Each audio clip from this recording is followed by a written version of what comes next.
And మా వశిష్ఠ ఎన్ సింహ గారు ఓదెలా రీసెంట్గా చూసాం. అండ్ ఈయన ఏ పాత్ర చేసినా దానికి ప్రాణం కాదు, అంతకు మించి ఏదైనా పదం ఉందంటే అది పెట్టి చేస్తారు.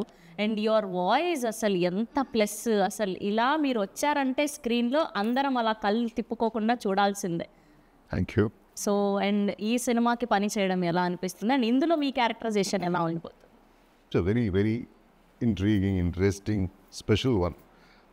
నాకు ఫస్ట్ చాలా వెనక మోహన్ గారు వచ్చి కథ నరేట్ చేసినప్పుడే moment we met like I want to narrate a story to you, title ఇది అన్నారు. ఆ టైటిల్ వినేది ఏదో స్పెషల్గా ఉంది, క్యాచ్గా ఉంది, త్రిపురానందారి బార్బర్ ఎక్కడో విన్నట్టుంది అని ఒక చిన్న ఇది థాట్తో మొదలైంది జర్నీ.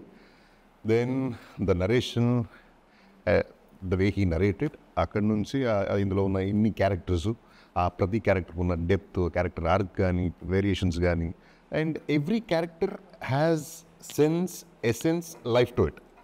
అండ్ ఈ సినిమా చూస్తే ప్రతి క్యారెక్టర్లో మనం రిలేట్ చేసుకోవచ్చు. అండ్ సినిమా మొత్తం ఇది ఒక మిర్రర్ లాంటి సినిమా. మనకి సొసైటీలో జరిగే విషయాలు, చాలా సన్నివేశాలు మీరు సినిమాలో correct this is what it is కదా అనిపిస్తుంది. చూస్తుంటే ఇది మన చుట్టుపక్కల ఎక్కడో జరుగుతుందేమో అనే ఒక ఫీలింగ్ వస్తుంది. సో అంత మంచి కథ. As I told you, this movie is like a mirror to the society, mirror to yourself, myself and all of us.